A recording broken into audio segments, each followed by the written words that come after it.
அண்மை செய்தியாக பார்த்து வருகிறோம். அனைத்தையும் காவிமயமாக்கி வருகிறது பாஜக என்று முதலமைச்சர் மு க ஸ்டாலின் கண்டனம் தெரிவித்திருக்கிறார். அது குறித்தான அண்மை செய்தியை பார்த்து வருகிறோம். உலக பொதுமறை தந்த வள்ளுவருக்கு காவி சாயம் பூசினார்கள் என்று முதலமைச்சர் மு க ஸ்டாலின் தெரிவித்திருக்கிறார். அனைத்தையும் காவிமயமாக்கி வருகிறது பாஜக என்று முதலமைச்சர் மு க ஸ்டாலின் கண்டனம் தெரிவித்திருக்கிறார். அது குறித்தான அண்மை செய்தியை பார்த்து வருகிறோம். வானொலி என்ற தூய தமிழ் பெயரை ஆகாஷவாணி என்று சமஸ்கிருத மொழியில் மாற்றினார்கள் என்று தெரிவித்திருக்கிறார் முதலமைச்சர் மு க ஸ்டாலின். அனைத்தையும் காவிமயமாக்கி வருகிறது பாஜக என்று முதலமைச்சர் மு க ஸ்டாலின் கண்டனம் தெரிவித்திருக்கிறார்.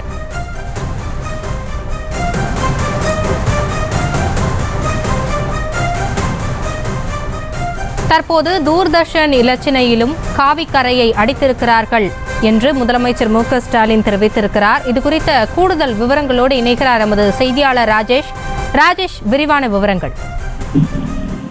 வணக்கம். தமிழக முதலமைச்சர் ஸ்டாலின் அவர்கள் தன்னுடைய சமூக வலைதள பதிவு ஒன்றை இட்டிருக்கின்றார். அதிலே அந்த டிடி அந்த சேனலினுடைய அந்த வண்ணம் மாற்றப்பட்டிருக்கிறதுக்கு தன்னுடைய கடுமையான எதிர்ப்பை பதிவு செய்திருக்கின்றார். குறிப்பாக ஏற்கனவே உலக புகழ்பெற்ற வள்ளுவருக்கு அவர்கள் காவி வண்ணம் பூசினார்கள்.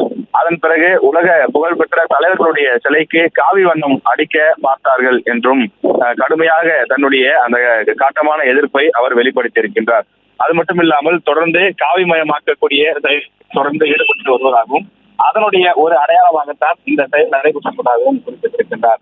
வானொலி என்ற அழகான தமிழ் பெயரை மாற்றிவிட்டு ஆகாசவாணி என கொண்டு வந்தார்கள் எனவும், பொதிகை என்ற அழகிய தமிழ் சொல்லை நீக்கிவிட்டு அதற்கு பதிலாக தூர்தர்ஷன் என்ற லட்சணையை கொண்டு வந்தார்கள் என்றும் கடந்த காலங்களில் செய்யப்பட்ட மாற்றங்களை தமிழக முதலமைச்சரும் திமுக தலைவருமான மு க ஸ்டாலின் கடுமையாக விமர்சனம் செய்துள்ளார்.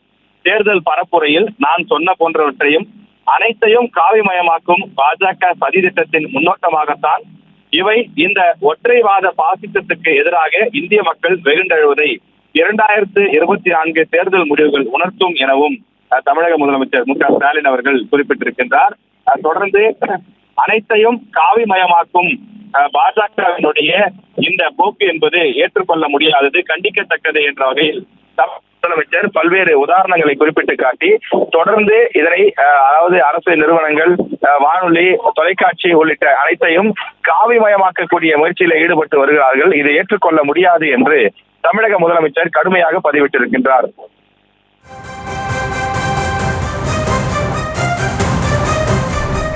விவரங்களுக்கு நன்றி ராஜேஷ். செய்திகளை உடனுக்குடனும் துல்லியமாகவும் தெரிந்து கொள்ள சப்ஸ்கிரைப் பண்ணுங்க.